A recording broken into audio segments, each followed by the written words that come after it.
This is the Friday afternoon Qso-Vlog network, and now let's check in and see if CHARLEY-K1GZL is on frequency to bring us up to date on the latest 40-meter band propagation. Charlie's QTH is up north in northern New Hampshire, near the Canadian border. Charlie, got a copy? Yes, Jim, I certainly do. You're running 10 and sometimes 20 over 9 direct. Maybe you're copying me better direct. And I am copying you real fine, Jim. Go ahead. Roger. You have about a 15 over on your direct, but it comes and goes. So maybe switching over to one of the internets here in the short. Roger. Okay, I'm getting a small amount of... Here in the short. Roger.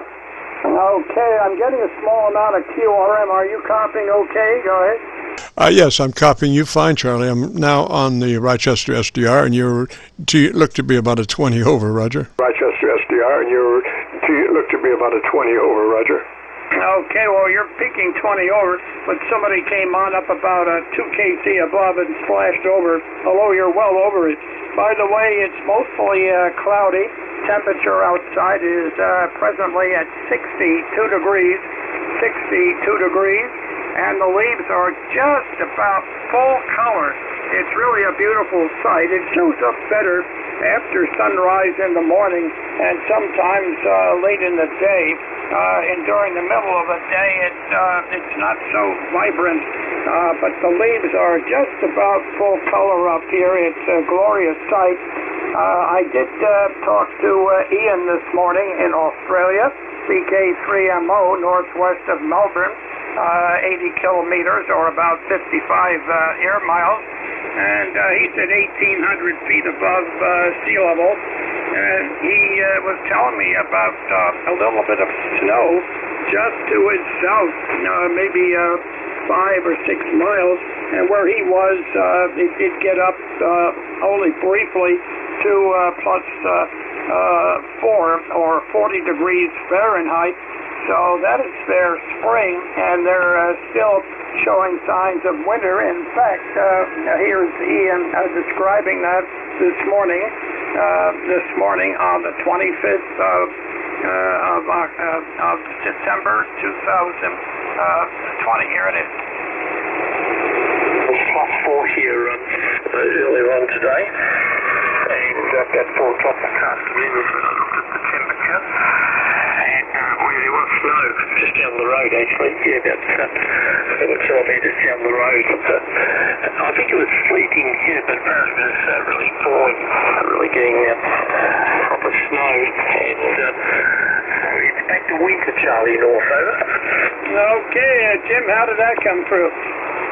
Came through, Charlie, just fine.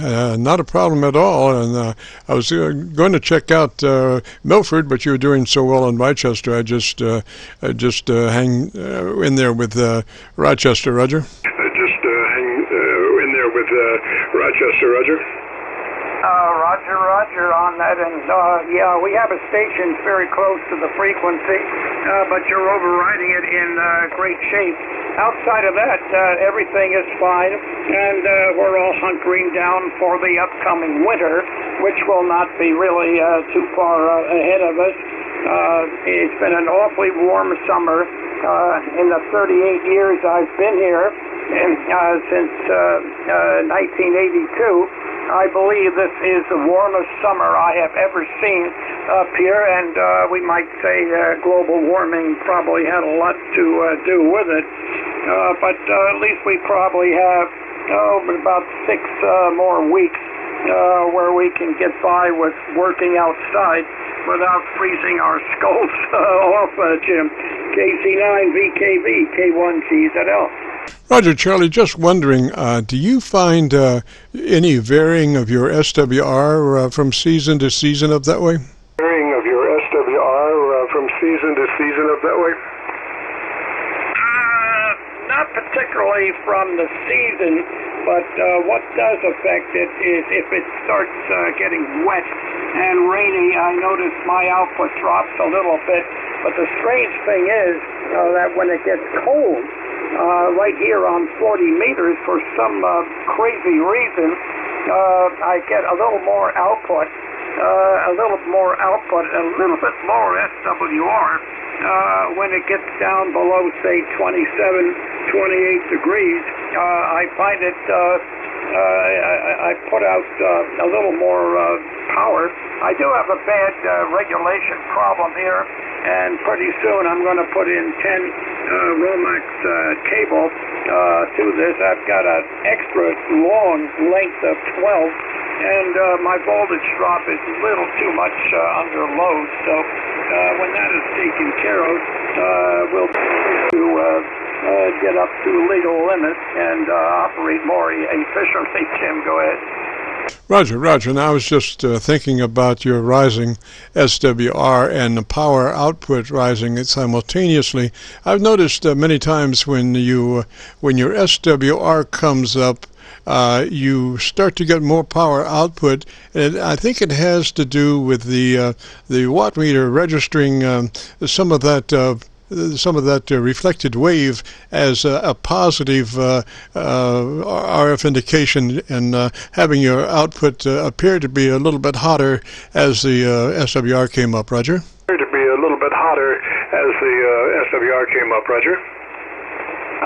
Yeah, but there is something about the colder air when it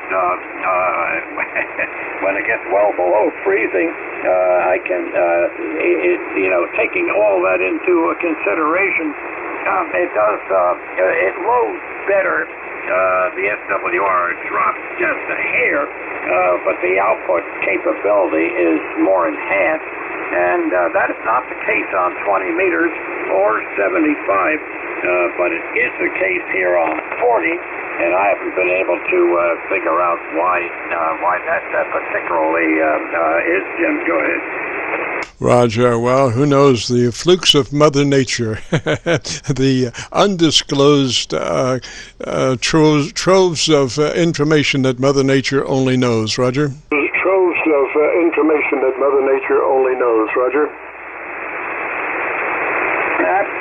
Absolutely. Well, you're coming in beautifully now. Real great copy direction. Here you are.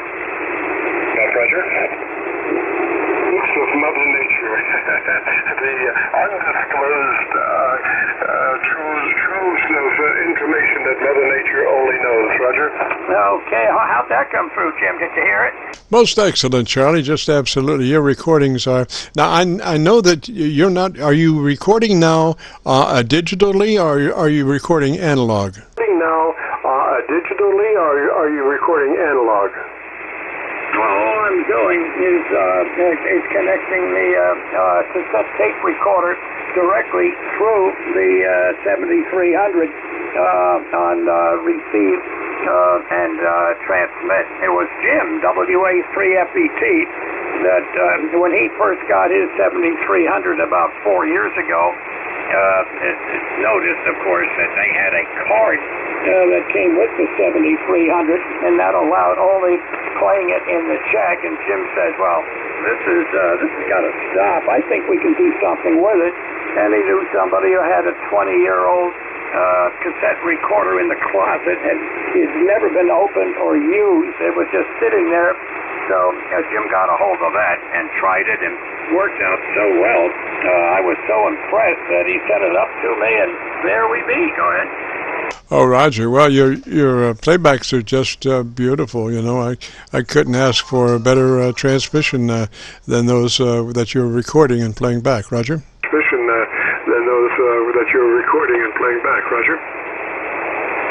Well, thank you very much on that. Once in a while, I do have it loose, and it takes a lot of finagling around to get it going right. Right again.